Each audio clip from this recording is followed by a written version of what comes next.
What's up, guys? Welcome to another episode of Ballin' Out. I'm your host, Ron Robinson, co-host here, Grant Rhodes. And today we got another good episode for you guys. Uh, with NBA, good NBA news that's happened the last couple weeks with restart in Orlando and players that have opted out of sitting out.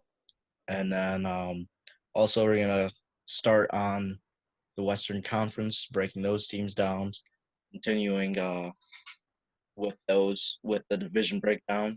We're gonna do that Southwest Division and the West. So should be a good one today. Get started with the restart. Uh, First, I want to mention the schedule before we get into the players thing out. The schedule came out last week, and first day, July 30th, is a good day. Good day. We got Oh, great Jazz, day. Pelicans, and then NBA. Just thankful. Clippers, Lakers, stacking game. I'm hyped for that. Well, how do you feel about that one? Man, I can't wait, bro. July 30th cannot get here soon enough, man. I mean, we've been waiting.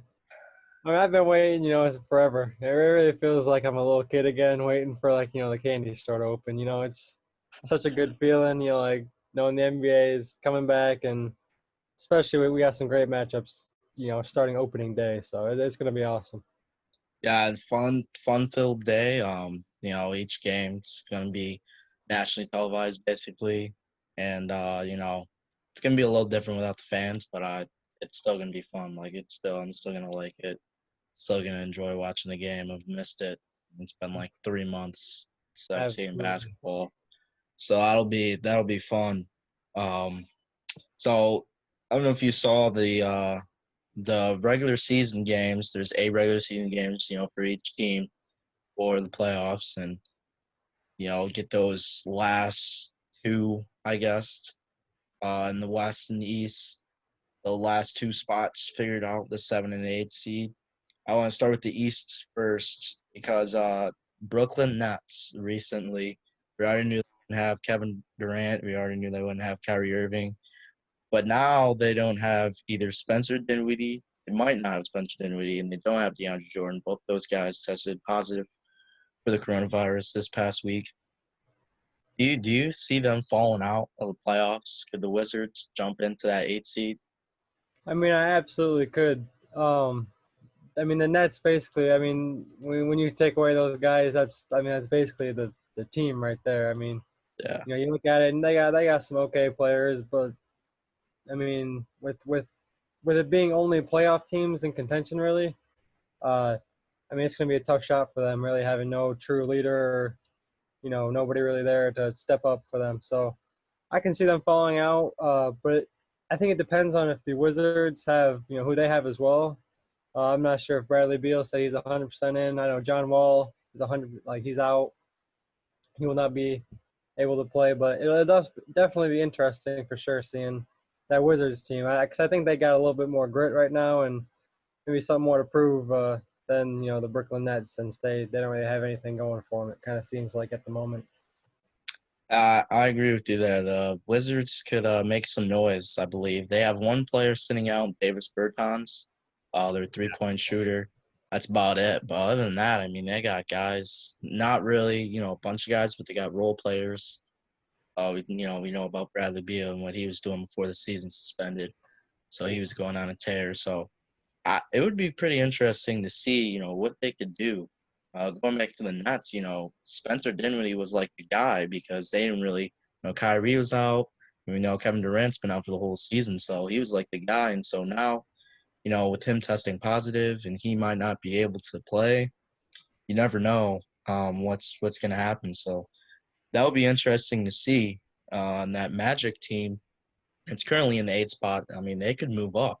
They can move up to that 7 seed. Do I see them making a playoff run? No, but I mean, Well, then they might make it. it's possible for them making that 7 seed and going up against the Raptors, which are sitting at that 2 spot right now. So let me move over to the West. Let's go back, look at the regular season games that we have.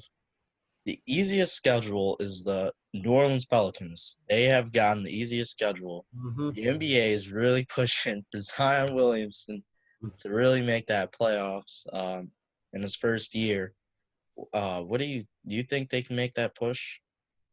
I mean, they definitely have the schedule. I mean, it's definitely in their favor to be doing it. I mean, like you said, it's one of the easiest schedules heading into this playoff run, and with teams, only going against, top tier competition, such as like the Lakers, Clippers, Bucks, Rockets, I mean, etc. It's going to be tough just to get a dub in this, this kind of playoff scenario. So, I mean, it's definitely going to be a battle coming down to the end there. Uh, uh, yeah, the Grizzlies are currently sitting at that 8 spot. I really want them. I would like to see them keep that 8 spot, just like John Moran, Jaren Jackson, what they've done this past season, really like turn the tide. I mean, no one expected them to really make the playoffs or be as good as they are. So they're really stepping up and doing good. And then, you got other teams like the Trailblazers, the Kings, the Spurs, those guys, those teams can make a run, as well as the Pelicans try to get that 8 spot. So these 8 final games are gonna be some good games. I don't think, especially in the West, I don't think they'll be taken lightly. I think they'll actually, be going hard at 110%. I agree 110%. Yeah. Definitely see. I would love to see Zion, but I think he needs another year. I think one more year. Him and Lonzo, Brandon Ingram, they've shown what they could do. I think maybe not this year, but next year they could definitely do something. I agree So 100%. yeah. So then you sent me a post, and you mentioned this yesterday. You sent me a post said about Devin Booker, trying to prove himself. What do you think about that? They're sitting right now at that 13 spot, barely made Orlando. They're at 26 and 39. They are 6 games down from that 8 spot. So they'd have to do some work to get that 9 spot, and then try to get those playing games. You think Devin Booker could do something? I mean, Devin Booker is. I mean, he's definitely got that mentality to do it. I mean, I look at Devin Booker and he's the type of guy that embraces a challenge. I mean, signed that 5-year deal with the Suns. He knew that they weren't one of the top tier teams, or they weren't one of the favorites to definitely win it all or anything like that. So, I think he's definitely going to be ready, and I think he's got something to prove for himself. And he wants to make a name for himself this playoff run, and maybe get Phoenix on the map a little bit more, which I think definitely could happen for him. And I can't say I'm not rooting for him. Yeah, I'm definitely rooting for him. I mean, he's been in Phoenix his whole career. He's been struggling, been the only guy, and so he could definitely make some noise. I don't know about making the playoffs. That might be a long shot, but you never know. This whole suspension and everything. You never know what players could do. I mean, I've seen pictures of players shooting around. I saw LeBron and AD. I know you saw that. I'm shooting around, getting ready. So I mean, everybody's getting ready. Everybody's getting set, and I'm ready for basketball. So Me too, I'm man. just Me too. excited. So let's go to mention players sitting out. Some key players sat out. We saw Davis Bertans from the Wizards. We already talked about that. Saw Trevor Ariza, then Avery Bradley from the Lakers. Just a big one. What do you think about that? How you feel about that one? That key loss?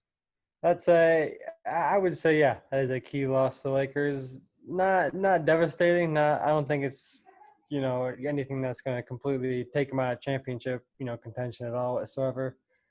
But just off the bench, what Avery Bradley could do, as far as catch and shoot, I mean, which we saw glimpses toward the end of the season a little bit more. I mean, he was doing it consistently, knocking down 3, 4 threes a game, which was absolutely huge off the bench. And the defensive presence he brings, being a veteran in the league, a little bit, maybe teaching some of the younger guys just a little bit of moves, kind of you know getting with the team, and the chemistry there. Obviously, all of them seem to mesh really well. So that'll be tough there. But I think signing of J.R. Smith kind of replaced that in a sense because LeBron and J.R. obviously they have chemistry there, which is going to be huge going into this. With players not maybe not practicing as much together, like the rookies not getting as much time on the court. It's just going to be maybe a little bit more difficult for them to adjust. But I think with signing J.R., that definitely helps that little gap the Lakers had there. Signing JR was a big signing. I mean, Lakers definitely needed it to fill that void of Avery Bradley. Now, I don't know, J.R. Smith really played defense. I mean, sometimes, but not like Avery Bradley. He won't be that half court guard that comes and swipes the ball, you know, like Avery Bradley was. But I mean, he'll still be, a huge force for them. He has a huge shoes to fill, not only on the offensive side, but the defensive side as well. I mean, you just look at it. Avery Bradley was torching the Clippers. I mean, we all know about that. So maybe J.R. Smith can do the same thing. But I do want to ask you, last time we saw J.R. Smith and LeBron uh, game one of the NBA Finals, it didn't go too well. So you believe in J.R. Smith second chances? I'm a very forgiving guy, Sean. I'm a man of many chances. And hopefully I think LeBron is, and I think they're going to welcome him with welcome arms. And I think it'll all work out fine. But, man, I think they just got to mention, hey, before, you go into the game, yeah, this is the score right here, scoreboard's that way. You can look up anytime. But Yeah, maybe they might poke some jokes, but I think it'll all actually turn out pretty well, and I think it'll mesh pretty well together. I think it'll mesh pretty well. And like you said, he has that history with LeBron. They won the championship in Cleveland together. So, that's always a plus, got that championship experience. So, Actually, yeah, Sean, this is a fun fact I actually just found out too. Did you know? I believe it's either top 10 or top 5. JR is either top 5 or top 10 and made 3-pointers in NBA Finals history. hmm, I, I believe that. I mean, I just in the found it was finals I for don't know. 4 straight years. So, It's just I a can little believe interesting. it. Yeah, for sure, for sure. Wow. And then didn't know that one. I mean, J.R. Smith, you've all seen him with the shooting in his earlier days, the dunking. I mean, then when he was on the Nuggets and the Knicks, so He could throw it down. I'll tell you that much. yeah, so it would be exciting to see. I'm glad, he's got a second chance to come back in the league and, in these days, straight to the playoffs, basically. I mean, 8 regular season games. Lakers already in the playoffs, already got that locked up. So that'll be pretty good. And also, they get some time for chemistry to mesh, training camps, starts this week and stuff like that. We saw shoot arounds. All teams fly to Orlando next week, start practicing. So it'll be good. It's good chemistry. And I believe that it'll mesh well. It'll mesh well. So, believe that those are the only guys that are sitting out. Rosters are supposed to be submitted, I believe, by today, sometime today. So Yeah, your maybe we'll Clippers see a team. couple other players sit out, but I believe that most of the players that have already, said they're going to sit out are going to sit out. Your Um, Clippers team's looking pretty healthy. They're looking pretty full. I'll tell you that much. I don't think any of them. Clippers are looking pretty full. Lou Williams was the only person that was, Oh, 50-50 on it, and Doc Rivers came out yesterday and said, he hasn't heard that he's not going to play and he's ready to play. So I'm glad full squad. We got the full squad, so I'm ready. I'd assume Kawhi's playing. Nobody's heard anything. I mean, Kawhi's a man of very few words and is that quiet. is true. I believe he is coming to play in Oh, Orlando. All right, so let's go ahead and move on to the Southwest Division breakdown. Um, First division we're gonna do for the Western Conference. 5 teams. We got the Spurs, Rockets, Grizzlies, Mavericks, and the Pelicans. Uh, so historically, look at this division historically, pretty good. You got a couple champions here, the Mavericks, Rockets, the Spurs. Spurs, we know about their great dynasty that they've had, over the last 20 years or so. So not too bad. Let's start with the Grizzlies though. young team. We mentioned earlier, young team, um, trying to make some noise going to the playoffs in Orlando. Um, got John Morant, got him number 2 overall this year. Good pickup. Like where they're headed with that. Last year we saw they got former Spartan dog Jaren Jackson, which is also a good pickup for them. And great role players around him too. They got some decent guys that can come in and help fill the team, make sure that they're a well put team. You got Jonas Valanciunas, Dylan Brooks, Brandon Clark, Justice Winslow, Josh Jackson, Tyus Jones. So a lot of good, not a big names, no big names except for John and Jaren Jackson, but I mean some good role players. What do you see with the Pelicans and them heading in the right direction? I mean, this Grizzlies team, they're young. You know, they're young, and it's going to take some time maybe for them to maybe mature into a more championship ready team. But you know, right now, I think they just got to start putting more pieces around Jaren Jackson. To be honest, I mean, those two are so young, and you know, they still have so much to prove in this league, and I only see them getting better from here. You know, we've seen, you know, just in this rookie year for Ja, you know, everything he's capable of so far, and I mean, I think it's kind of shocked people that they're even in this playoff spot to begin with. To be honest, I didn't expect them to be here. I mean, I'm not sure many other people would have, you know, either. So, just you know, this year alone, I think making the playoffs is just you know kind of says a little bit about this team and kind of shows like where their heads at, and you know, they're not just you know a team that's going to tank or whatever and you know get good draft picks. They're here to play, and like you said, they may not have you know a superstar by any means, but they're gonna come and they're gonna come battle every night when they hit the court. I've seen them on, I saw a couple games during the regular season, and they came to battle. Like they aren't backing down from challenge. John Morant is, we all know his story, underrated, all through high school, college, going to Murray State. And nobody really thought of this guy, being as big of a star as he is. I mean, he's only in his rookie year. He's proven the haters and the doubters them all wrong. So, I mean, it's a great piece to build your team around. And then they got power forward Jaren Jackson. So it's another great piece. And, like you said, no superstars, no real all stars, but maybe in the future, heading in the right direction, maybe they'll get someone or keep drafting well too. I mean, they look at the last couple of years, they've drafted pretty good, so that's always a plus, drafting well. So I like where they're going in the right direction. They're definitely making some positives. Yeah, absolutely. Let's go on to the San Antonio Spurs. We all know about San Antonio Spurs. Had some great legends: Tim Duncan, Tony Parker, Ginobili, had Kawhi, David Robinson. I mean, team has been on a tear. Got the great coach Greg Popovich. But this year, it kind of took a step back from all that. Don't really have that. They're not that Spurs team that we're used to. Being in the playoffs, not fighting for a playoff spot. Late before the playoffs. They got some good players. LaMarcus Aldridge, got DeMar DeRozan from Kawhi Leonard trade last year.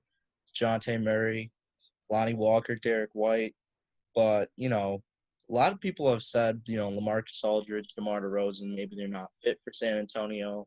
They might be traded. I heard that early in the year, but we've seen them stay the whole season. They are fighting for that. They're going to be fighting for that 8th seed. They're sitting at the 12th seed right now, at a record of 27-36.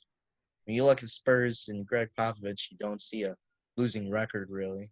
Not really used to it. So, do you think the Spurs can make a final push to make that playoff spot? Not a chance, no. And that's no disrespect to Pop because I mean he's one of the greatest coaches this game has ever seen.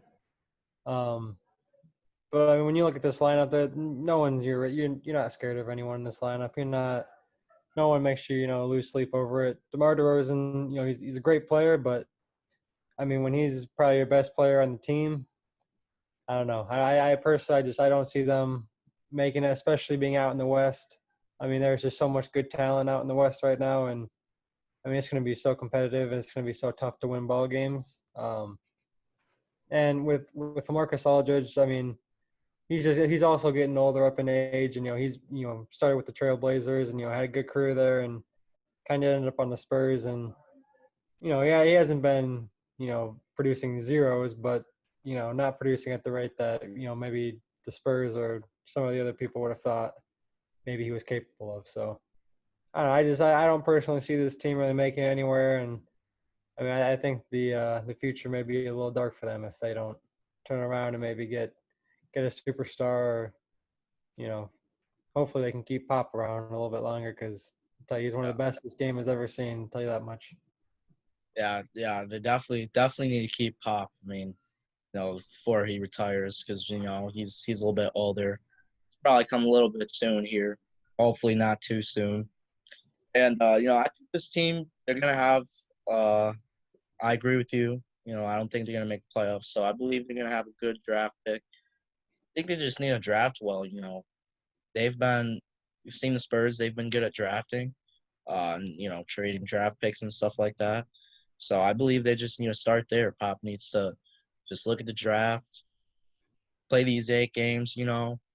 Give it as much as you can. Look at your team in the off season. Say what do we need to do? Maybe move LaMarcus Aldridge because he hasn't been producing as well as he was in Portland, in San Antonio. So maybe move DeMar DeRozan. Thinking you got to make a couple decisions there, but draft pick I think is key. Go find a good prospects that you can draft and build up, and in that Spurs culture, and just I think start from the beginning. Maybe next year they'll be back in the playoffs. They'll be back in the conversation. I think next year it'll be a little bit harder. You got Lakers, Clippers. Have the Warriors back next year. You have the Rockets, all that. So might be a little bit difficult. But I'd see them back in a couple of years. Back to the playoffs, back where they were. Maybe not on the top as champions, but they'll be that team that we're used to seeing. Playoffs every year, season. I agree. I mean, I think they have a chance, especially. I mean, you mentioned it too, even with trades and everything. I think Pop. I think he's a smart guy, and I think he knows, kind of how to build a winning team. Obviously, he's done it in the past, and I mean, when you look at that team, they might not have any stars, but I mean, I think they have players that definitely have some good trade value, and like you said, if they continue to draft well, and maybe they could get a couple of trades in the works, who knows? Like you said, they could be right back there in playoff contention, a couple of years or so. Yes, sir. Yes, sir. So let's go to the New Orleans Pelicans. We all know this team trying to make some noise in Orlando these last 8 games. Obviously trying to make playoffs. Zion Williamson, number 1 overall pick. We all know them. About him. Brandon Ingram, who has, I mean, lit it up this season, turned some heads around. I see him, with the NBA awards. I don't know what they're going to do with that, but I see him, possibly getting most improved. Lonzo Ball, they got JJ Redick, Josh Hart. Good team, pretty decent team, younger team, except for JJ Redick, younger team. They're on the rise. We saw them in the past, have Anthony Davis. They worked out kind of, but not really. Wanted to get out of there. I definitely see this team on the rise. Um, what do you think about the New Orleans Pelicans and where they sit as of now heading into Orlando? I mean, this team, I think they definitely have a lot of promise for their future, and I think right now they're set up perfectly, honestly, um, to succeed and possibly even win a championship, and in the future, even near future. Um, I mean, Zion, he's proven just the amount of games he's played. He's a different type of animal out there. Um, obviously, it's still way too soon to really make a career decision about him and kind of how he's going to pan out, but. I mean, just based off the numbers you've seen alone, you'd probably like to see what he's doing this year. Lonzo Ball, he's very young still, and he's got so much more to prove. So, I mean, just those two right there. I mean, with the live connection they had, and the chemistry, just we've seen kind of form in not even a full season. Is kind of alarming, and it's kind of nice to see. I mean, really for Zion, who played maybe 20 games, out of the whole season. So right there, that duo is extremely enticing to watch. and like you said, plus you got Drew Holiday, Brandon Ingram, JJ Redick, Josh Hart. This team is young, but they definitely have some players that they know how to hoop, and there's some serious competitors out there. And I'm saying watch for this team. Maybe I mean even in the next year or two. I mean they have some promise to make some noise in this league. I definitely can make some noise. I mean, they're in the West, so they already know about the competition. But I believe, just proving it this year, they're ready for it. We saw them in the beginning of the season. A lot of people were saying they may make playoffs. They weren't that good. Didn't have Zion for most of the season. Towards the end, when Zion came back, Brandon Ingram started showing, what he could do. Lonzo Ball, this team started balling, and before the season got shut down, they were in contention of making for that 8th spot, and they still are. Going into Orlando, so it'll be exciting to see. But also for the future, I mean, they got Alvin Gentry, good head coach. And so, yeah, like you said, this team is set for the future. And they can definitely make some noise. Who knows, maybe even a championship in New Orleans Who knows? Who someday, knows? which would be great. Zion, that'll be all the hype for him. So it'll be great to see. Great to see this young team like where they're heading in the right direction, doing some good things. So this team has a good future for them, and really, really liking what they're doing. Everything's set in place. Obviously Zion, everybody knows about him, high dunker and stuff like that. So maybe the next LeBron, I don't know, maybe. Maybe. Who knows? Who knows? See, we'll see. All right, so then move on to the Dallas Mavericks. That's another young team with the good future. Luka Doncic. I mean, we all know about him. Studded star in his second year, looking like he's out playing for 10 years. Great guy. They got Kristaps Porzingis, the unicorn. Coming off injury from the Knicks. He traded for him last year.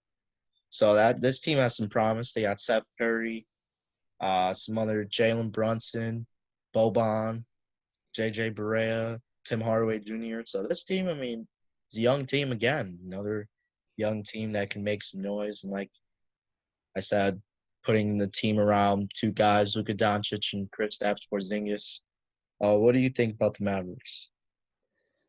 I mean, like basically everything I said for the Pelicans just kind of repeated, except with this Mavericks team.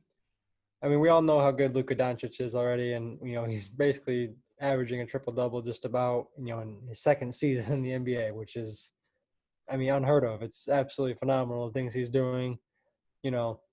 But if Kristaps were to return, putting up the New York Knicks stats that he was putting up, pre-injury, I mean, this man could do it both offensively and defensively. I mean, averaging in the 20s for points easily, and I'd say I have to check me on the numbers, but I bet you it was 3 blocks a game. I mean, he was different out there. I mean, he's a 7'3", shooter. He can put the ball, on the court, make some moves. I mean, he doesn't really have too many weaknesses. We never really saw too much of it this season. Maybe that was due to injury. Maybe that's him joining a new team. But I think give it time, and I mean, we all know what, like I said, what Luka's capable of. But if him and Kristaps can really get things going, while I have Seth Curry as a shooter, Tim Hardaway as a shooter. I mean, he can also drive as well. Jalen Brunson, Justin Jackson, some of those guys that can come in.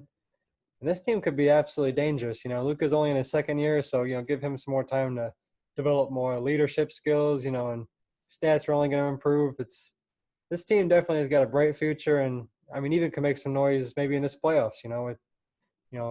With the circumstances being what they are now. I agree. I mean, they could definitely make some noise in this playoffs. They sit at the 7th seed as of right now. So at 40-27, which is a good record. I mean, for a guy leading your team that's in second year, yeah, guy that's leading your team second year, and you're at 40-27. I mean, that's good. Like, that's phenomenal. In the West too, yeah. Just got another superstar from the Knicks, and Kristaps. So I think this team, Kristaps and Luka, they get some more games under their belt, some more time. Kristaps gets healthy. This team could be dangerous. This duo could be dangerous. And we're seeing this throughout this division. I mean, throughout the league, you get two guys, you just put role players around them. The Mavericks are doing that.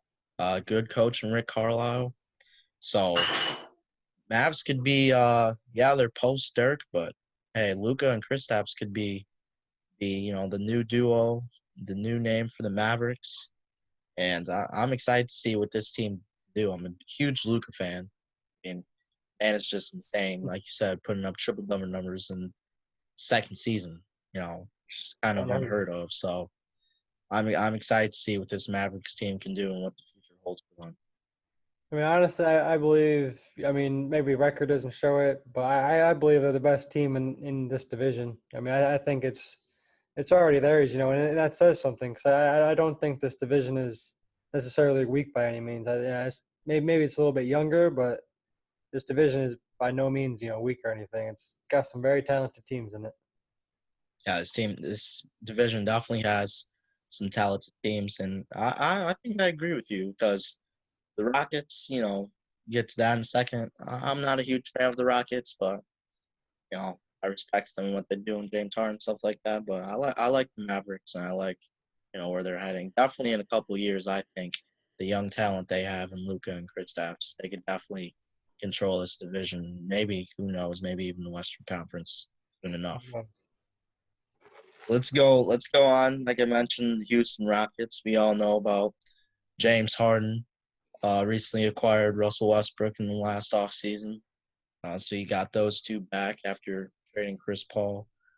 So this team is I'd say a little bit different. They're trying to go small ball. You saw that the trade deadline. They traded Clint Capella, their center, to the Atlanta Hawks. And then they got Robert Covington, which means they don't have a center. They didn't get a center to replace him. So their biggest man is PJ Tucker, who plays the center position. Which we've seen, him in the previous years playing defense, but he's not really, hasn't been a big man, hasn't been a guy who get rebounds and, you know, play big man, play the post and stuff like that. But we saw him do it, towards the end of the season before he got suspended and everything.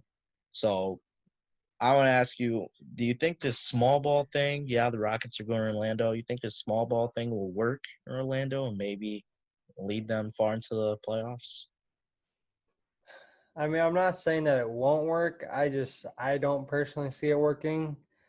Um, Against like a team maybe like the Lakers going against like Anthony Davis. Like there's just no chance that PJ Tucker is going to stop Anthony Davis. I don't even think once down low. Like I mean, there's just going to be so many opportunities created just from that one mismatch that I mean, going up against a team like that, I think it's too hard to even I mean, defend a guy like that when there's so many, dominant centers out, in the West. Jokic, if he's going to be, 100% healthy, or I mean, even out in the East, like Embiid, if they were to run up against him, like I see this team struggling against, a bigger center like that who also, is going to out rebound them, on the offensive side as well. And I just PJ Tucker being your guy, I don't think it works. I think if you had maybe like a Draymond Green or like a Dennis Rodman type of guy who, I Yeah. mean, just a gritty type of defender who will guard any position and isn't afraid to get scrappy. I think then it works a little bit more. But just with with now with the lineup they have, I feel like they're just kind of running like experiments out there, and I mean, I don't see any of these actually turning out no championship. Yeah, I agree with you. I mean, they've tried so hard to put pieces around James Harden and do what works for him, what works best for him. I just I just don't see the small ball lineup working. I never, really saw it working when they traded for him. I was, questioning that. Maybe they were trying to copy, what the Warriors did. But if you look at the Warriors, I mean, you mentioned Draymond Green. I mean, they had big men, Jordan Bell, they had Zaza. Believe they had Anderson Varejao at one point in time. I mean, they've had big men. Maybe they don't play big roles, but they've had big men to help with the rebounding and stuff like that. So I don't really see this small ball working. You know, I believe James Harden. He's still gonna go out. do his thing, dribble, all around the court, step back three, try for every foul. Westbrook's gonna go crazy, shoot the ball and go inside and dunk. So this team, this team is a little bit different. I'm excited to see, what they can do with this small ball in Orlando, if it'll work. We all know the Rockets kind of don't really go far in the playoffs. I mean, obviously going to Western Conference Finals and then lose to the Warriors. They get close enough. We all think they can do it. They don't. James Harden doesn't show up. So I don't know. Maybe you get a 3-month break in between. Maybe James Harden. Saw a couple pictures of him slimmed up. Maybe he'll come out. New Slim James Harden, come up and do something. Westbrook, maybe he'll come out and do something. So you never know. But I don't think this whole small ball thing. I'm not a huge fan of it. Not for the Rockets.